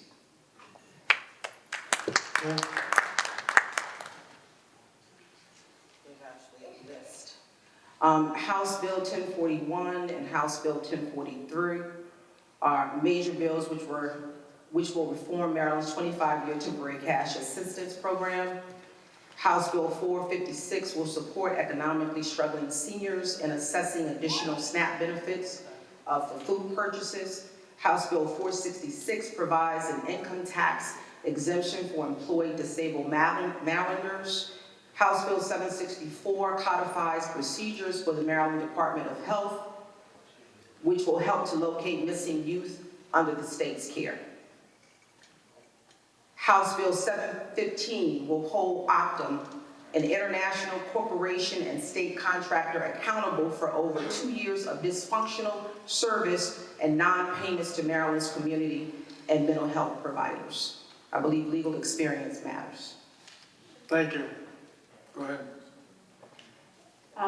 Like Delegate Holmes, I'm very proud of HB 1097, which created a task force to address inequities in our home appraisals. I am the founder of the Fair and Unbiased Appraisal Advocates, and if you have any issues with your appraisals, please go to our website, www.blackhomesmatter.com, and you can have, there are resources there that can help you complain and share your stories.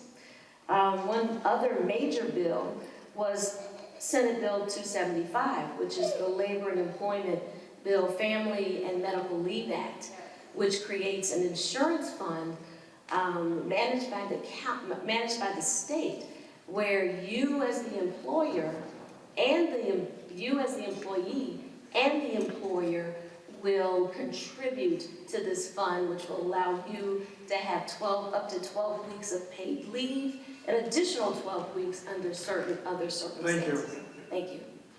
Let's go to our next question. Hey, how's everybody doing? My name's Carl Parker.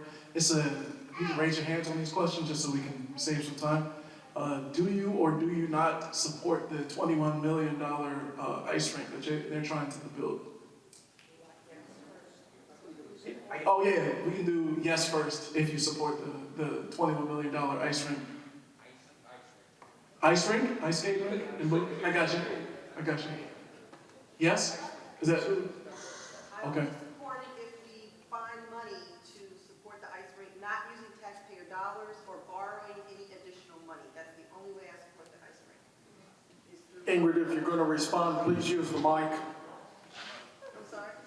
I said I support the ice rink using other payment options. We will not pay for this amenity using taxpayer dollars or borrowing the money, and that's how I would like to see it happen.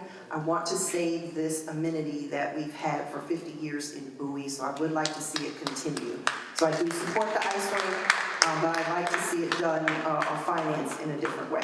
Thank you. I raised my hand to this one, and I'm happy to talk about why I support the ice arena. The city of Bowie's main offering as far as services is recreation. We have one of the largest number of parks, community facilities, community centers, a senior center, an ice arena, a gym. And with all these facilities, we know that eventually they're all going to need to be replaced. The ice arena is the oldest facility we have, about 60 years old now. It actually generates more revenue than all of our other facilities because people pay top dollar to use it. So it's not losing residents a lot of money. And for us, it's a simple question. We have to replace it. The cost is $21 million. When we replace our city gym, it'll be a similar cost. When we replace our senior center, it'll be a similar cost. I don't think there will be outside money to help us, but Bowie has been fiscally responsible with a $30 million reserve fund for exactly this sort of thing, to replace our facilities so we don't have to cut services while keeping our tax rate flat. Thank you, Michael. Well, You want to respond, Adrian? Because it really was just the county question. Yeah, I think let's keep it at that. Let's go on to the next question, so.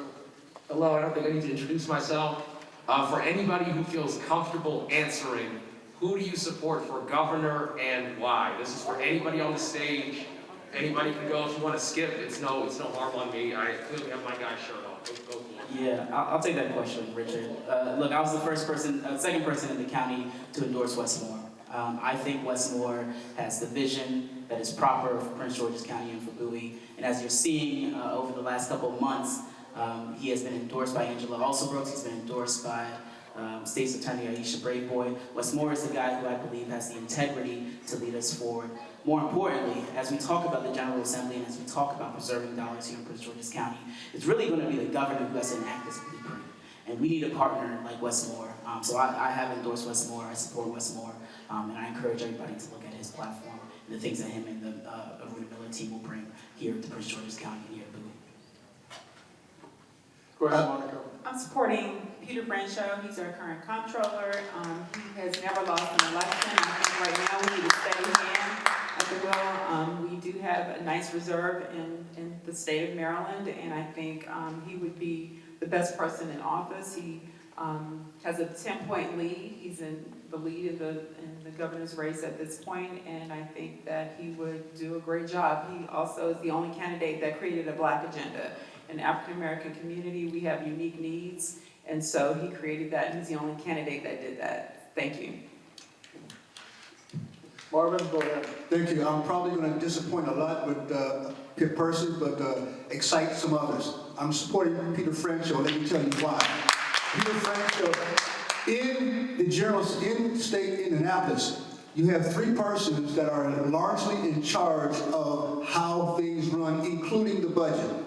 It's the governor, the comptroller, and the treasurer. Those three meet to understand, to decide how the money is split up. I like Peter Franshaw because Peter Franshaw is currently the comptroller. He understands the process. There are a lot of people who are very, very intelligent, but do not have historical context in how the process works. This is a job, ladies and gentlemen, that although you're very smart, it's going to take you time to get up to speed. I don't think we have time for someone to get up to speed. Peter Franshaw has been there. He and I were state delegates together. He's comptroller. I think he'd be a great governor for the Board of Public Works in Annapolis. Any of the rest of you want to respond because you're not all required to weigh in on this subject. You don't have to declare yourself. It's not a ticket that actually is advancing statewide. You're all kind of independent at this point. Let's go to the next question. Good night. My name is Anissa Caldwell Washington, and my question for the state level candidates is, I guess simply put, where do you stand on marijuana decriminalization and how it can be used as a means to treat people for various different illnesses, for lack of a better word. But I'm interested to see if there's going to be a disparity between younger candidates, you know, like, I'm interested in where you stand on that. Thank you. So okay. Legalization, is that the question? Decriminalization and at the state level? Medicinally. Okay. State level legalization. Okay, so I am for decriminalization of marijuana for a couple of different reasons. Many years, African Americans have been locked up for minor drug offenses, and I think it's now time that now that the country is moving towards marijuana use, that we also legalize marijuana. It can create a revenue stream for our state, and I think it's time that we legalize marijuana in the state of Maryland. Thank you for the question. It's a very difficult question for a lot of people. I think that legalization or decriminalization for marijuana, the time has come. There are certain reasons for it, and there have to be guardrails for it. The medical side of it is very, very important. And it's been shown that the medical side of it does have benefits. We need, if we're going to legalize it, we have to have barriers on it, just like we do with alcohol. Breathalyzers, how the methods or the types of marijuana are used. It's going to come. So what we have to do is try to figure out a way to govern it and put the guardrails up so we don't lose track of how best to make sure that those that are abusing it are not getting harm's way or getting in our way. So we're going to have to make sure we understand how, and we have, and in General Assembly we have done that. We have put processes in place to understand. Thank you, Marvin. Adrian, go ahead. Yeah, thanks for the question. Look, the time has come for decriminalization of marijuana. For far too long, Black and brown folks have been incarcerated over this very issue. Careers have been lost. Families have been torn apart over this issue. So I do support the decriminalization. As it comes to recreational use, the one thing that I'm going to urge everybody to think about is that as we think about taxing it, that we use those dollars for education. There's going to be a lot of money coming to the state of Maryland through taxing this product. Let's make sure that we actually use that towards education. And more importantly, because it's not legalized at the federal level, there's an opportunity here to use Johns Hopkins University and some of our great medical research institutions here in the state of Maryland to really do a deeper dive on the effects and the benefits of marijuana usage. And I think that's a really poignant thing that we have to focus on in the next General Assembly session. Kim, go ahead. Go ahead. Yeah. So I think one of the biggest things is this comes down to, if we want to decriminalize, we need to pass the ballot referendum and need to vote yes on approving recreational marijuana. Right now, let's keep in mind, medical marijuana is legal, okay? So it's legal right now. There was a bill passed along with the referendum this session, along with the ballot initiative bill this session to put on the recreational marijuana on the ballot that actually touches slightly on decriminalization and also sets up a fund for communities such as ours in Prince George's County. But we need to work more. We need to continue to place funds within this fund. We also need to ensure appropriate policies for market structure and licensing and ensure equity in Black and brown ownership. That's essential. And so again, remember, we have to only way to decriminalize if we say yes on the ballot. Go ahead. Legalization needs to have parameters, just like everybody has spoken, to ensure it's used medicinally. And of course, to ensure that those who are going to be, not just the consumers, those who will have corporations that would be part of this need to have Black and brown representation because it's an economic stream of money.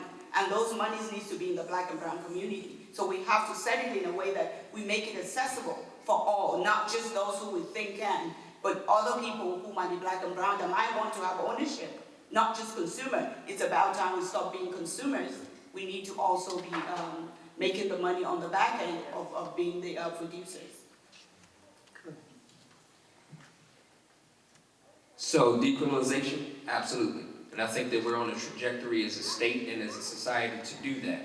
But I don't want to keep looking forward without thinking about the people behind me who did not have decriminalization. And so as we look forward, we have to make sure that we create a path forward for those who have already been convicted of that and criminalized for that. So decriminalize, but also we need to reinvest in those individuals and restore them to meet where we see our society today. Thank you, Keenan. I'm in agreement with much of what Keenan just stated, but definitely decriminalization. I believe that medicinal marijuana is helpful. I do not think as a parent that it's something that should be glorified in terms of the recreational use. Much like alcohol and the prohibitions that were in place for that, I do believe that education is imperative. And as a parent, I know that when my children reach the age of majority, they will be able to make a choice. But I still believe that much like cigarettes and anything else that impairs our children, we should ensure that any legalization takes that into consideration.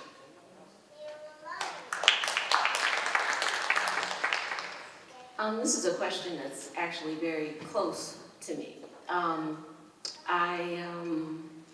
Decriminalization, of course, yeah.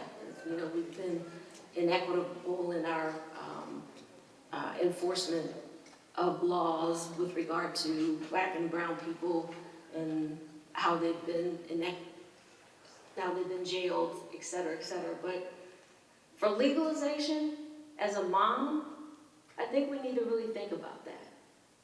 I have a son who went to college, bright. He either smoked something or somebody dipped marijuana in a substance, and now, he's not able to function. So, as a mom, I have to really think hard about legalization of marijuana. Thank you. Folks, that's largely a state issue as opposed to a local one, so let's conclude our questions, response to that question with the delegate candidates and move to the last question. And I'm going to ask her to remove her mask so we can understand her better. Hi, everybody. Thank you for coming out. My name is Liz Anagonio. I live here in Bowie. And I thought it was controversial for somebody to ask about who you might be supporting for governor, so I decided I could maybe even up the game. For the District 23 delegate candidates, I want to know where you stand on a woman's right to abortion care, please. Good question for all the delegate candidates since it's controversial here. Marvin, you want to kick us off? You're presently serving. Yes, I have a historic record of always being in support of a woman's right. From day one, when I became elected, I've always stood fast for a woman's right. I've never wavered. All you have to do is check my record. It's right there for you to look at. I will say this as a husband and a father of 3 girls. It is in my best interest to ensure that women's rights are completely intact, whether it's your body or pay. And because that's what I want to set up for my family as well. So, absolutely. I am a mom of 4. I believe in, I'm pro-choice. I'm also a mother and a woman of faith. People ask me how I reconcile the two. And I say this, I believe that God is a God of choice. He's given us free will. If he wanted to puppeteer us, he would.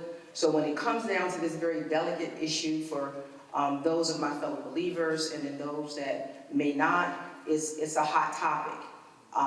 Because I believe that I serve a God of free will, and with that comes choice. It doesn't necessarily mean that I agree with everything associated with it, but I do not believe that anyone can take that choice away from us because I believe it's divine. Women's choice is a must. Every woman should have the ability to decide what they want to do in various situations. So me as a mother of a daughter, auntie, and all of that, freedom and your right to do what you want to do with your body is paramount for me. Of course, I'm a woman of faith, but of course, God created those who are going to be part of the process of whatever decision you take. So on my end, all the way, 100%, right to your body is second to nothing. Thank you. Good. We'll come back to the 3 of you, and then we'll catch you at the end. Thank you for the question. I am pro-choice, and we have got to protect women's reproductive rights from the beginning to the end. All over this country, women's reproductive rights are under attack, and we need to make sure that we protect a woman's right to have a choice. I am a Christian. However, I do believe that it's a very personal choice that a woman should make on her own. And so I think that, if that comes up, I would definitely vote to support a woman's choice. Thank you.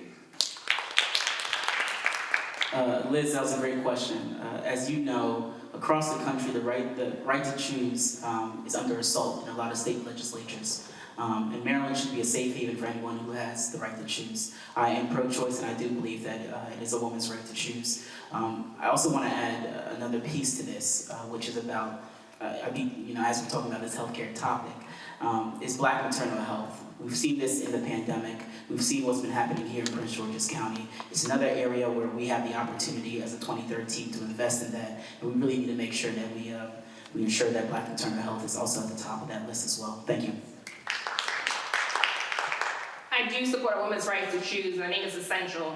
But one thing that we failed to pass this session was actually Delegate Nicole Williams' bill, and she's a Prince George's County legislator, which is the Pregnant Persons Freedom Act of 22. This is essential, y'all. One of the biggest things is we do not want to see what happened in places like Texas or even our southern states happen here in Maryland. And we need to codify it in the Maryland Constitution and Maryland Code that, of course, it's okay to get an abortion, and those who perform the abortions, one, do not get penalized for that, and those two women who are seeking those abortions do not get penalized for that. So in coming sessions, it's something we definitely need to fix and something that we need to codify in state code. Last one, go ahead. It's a very personal decision. I think any woman that is considering terminating her pregnancy ought to think long and hard about it. I think that we should look at abortion as any other major medical procedure, and it ought to be performed, if the woman chooses to have an abortion, by a medical licensed doctor and not a midwife or a nurse practitioner. They ought to have facilities that are sterile, and if something goes wrong during that procedure, they ought to be able to have help right then and there in the medical facility. And then, if that woman, after talking to her doctor about her choice, intends to move forward, then she ought to have the right to do so. Thank you. Friends, we've barely touched half the questions that you've submitted to us, and I want to thank you very much for your thoughtful consideration of the issues before the candidates. As we close, I'm going to ask each of them to make a closing statement. And in doing that and going down the whole road, Marvin, I want to start with you, if you don't mind, because you've been down this road many times. I'm going to ask you to kind of, in a sense, tint your answer in your closing statement with this idea. What distinguishes your candidacy from those also running for this office? What makes people should be attracted to your candidacy? Why should they support you? You got 30 seconds to do it. Thanks, Gary, and thank you all for attending. What makes me different than the others is experience, not just ordinary experience, but experience that makes a difference. As I indicated at the very beginning, I decided not to become a senator because I am a leader in the House of Delegates. You, the citizens in Legislature 23, are benefiting from having a leader in the 23rd District in the General Assembly. Had I chosen to go to the Senate, it would have been a feather in Marvin's cap, but you would have lost a leader in the General Assembly. I am chair of the Housing and Real Property Subcommittee. I am chair of the Fire and Emergency Medical Services Committee. I'm on the Rules and Executive Nominations Committee. I'm on the AELR Committee. AELR is when the governor decides to put a proclamation or program in place. We have to vote on it. I'm a leader in the General Assembly, respected by those in the General Assembly, and I've shown I can get things done. That's how I'm different than the others. Thank you, Marvin. Let's go ahead and move on down and we'll come back. Thank you again for you all for coming out this evening and to attend and to be attentive, and I appreciate that. I think one of the things that sets me apart is I'm not trying to prove anything, I'm trying to do something. And that's important for me. I wear orange, and you see those signs around there because it's important to me, because on July 15, 1993, I answered the door when Prince George's County Police came to tell me that my brother had been shot and killed. I'm not talking about making our community safer because it's a political thing. I'm talking about it because it's personal. Just like those little girls, it's personal to me to make sure their school is adequately funding. It's personal to me to make sure that our houses are properly assessed. It's personal, and that's why I want to be your state delegate. Thank you this evening. I think I'm different because I'm here out of sincerity. I'm not a politician, as you all have very well, I'm sure you can tell that. I talk a lot in court, but for some reason I'm just nervous tonight. Probably because this is not something that I typically do. But what I can sincerely say is that I graduated from the University of Maryland College Park. I went to the University of Maryland Law School. I'm a Terrapin through and through. I believe in the community. I believe that I have the skill sets to do what needs to be done in the House.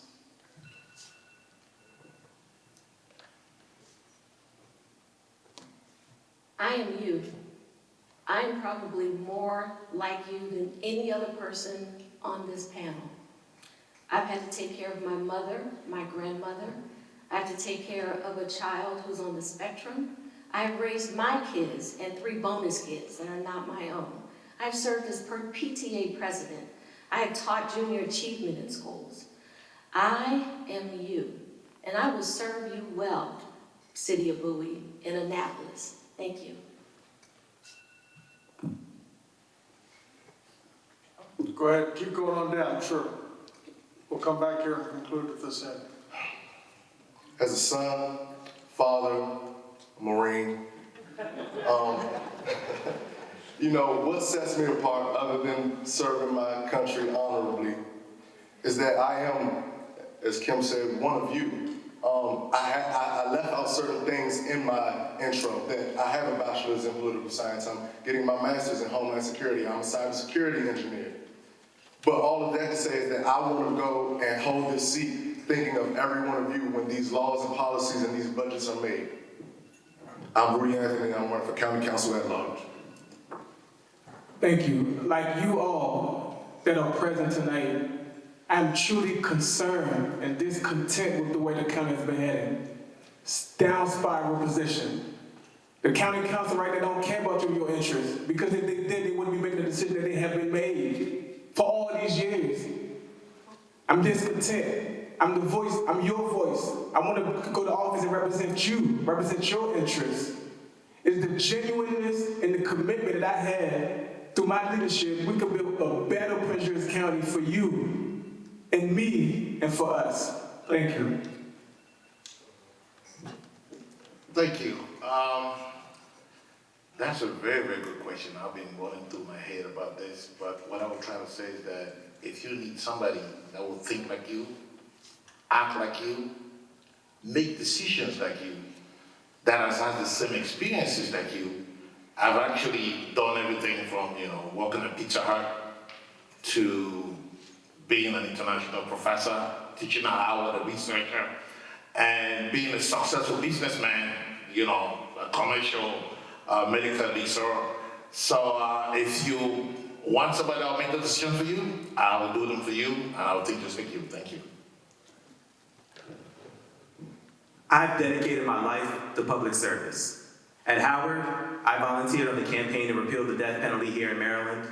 At Harvard, I represented low-income tenants and homeowners facing foreclosure. And every single day as a public defender, I represent people, working-class people in court, without money, power, and connections. And on the county council, I'll represent you. Please go to my website, StampenFrazier.com, to learn more about my platform, sign up to volunteer, and hey, I wouldn't mind a donation. My name is Stampen Frazier, and I'm running for county council at large. My mom taught for years in the Prince George's County public school system at Robert Goddard and Doris Day Kennedy in Greenbelt. She loved her job, she loved the parents, she loved the students. But towards the end of her career, she and a lot of her co-teachers were tired of being in buildings that felt neglected and forgotten, and looking into the faces of students who so often also felt neglected and forgotten. Together we can change that. For all the money in our system, we can have world-class schools. I'm Michael Estev. You can learn more about me at michaelestev.com. Thank you. What makes me different? I've already served in District 4 for 10 years, so I will hit the ground running. I've built relationships with federal, state, county, and municipal legislators and have brought back results. My preparation and collective experience has equipped me for this journey to be your next District 4 County Council member. I ask for your vote and your support. Thank you.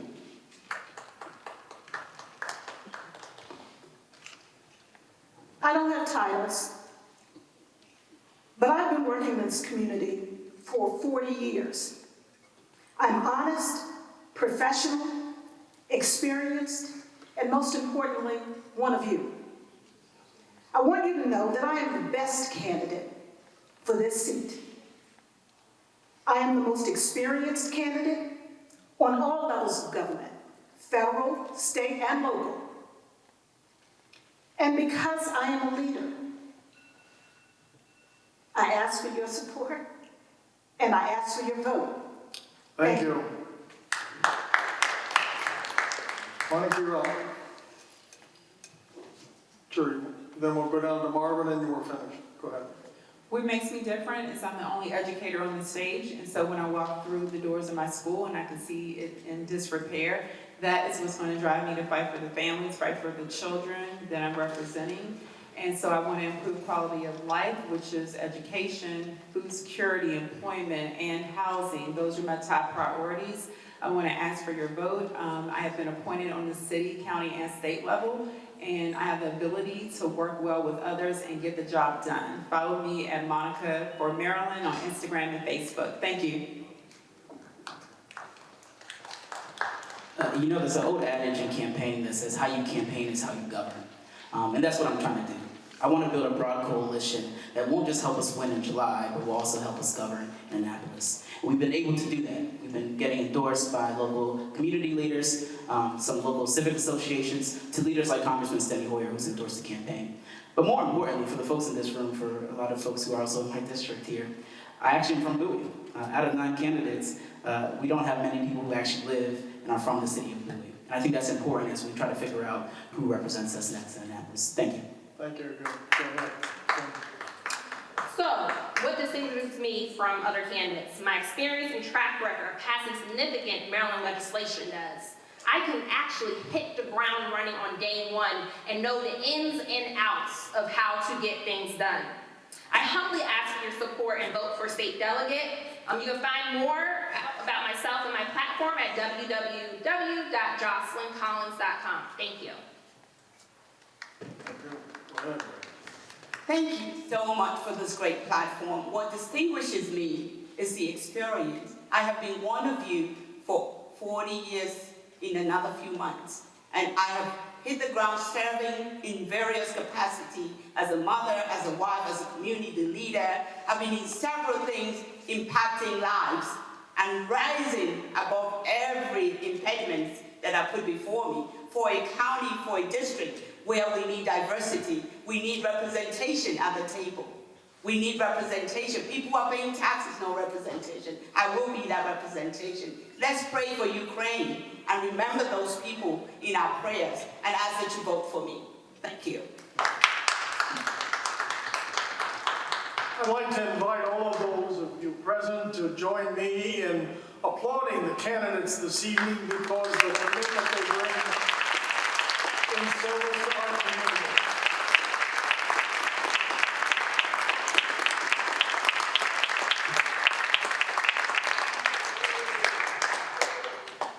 The values they reflect represent the future of our government here in this community. Let me remind you that tonight's program is recorded and you can pick up a card in the hallway outside about how to access the local community television station and other sources of information on this program. Remember, primary day is now July the 19th. That's changed a couple times over the last few years, and election day is November the 8th. If you're not already signed up, register. If you are signed up, continue to inform yourself about the substance of this election. As is every election, it's important, it's significant, and it will have implications for the life you lead here in this community. Thank you very much for coming this evening.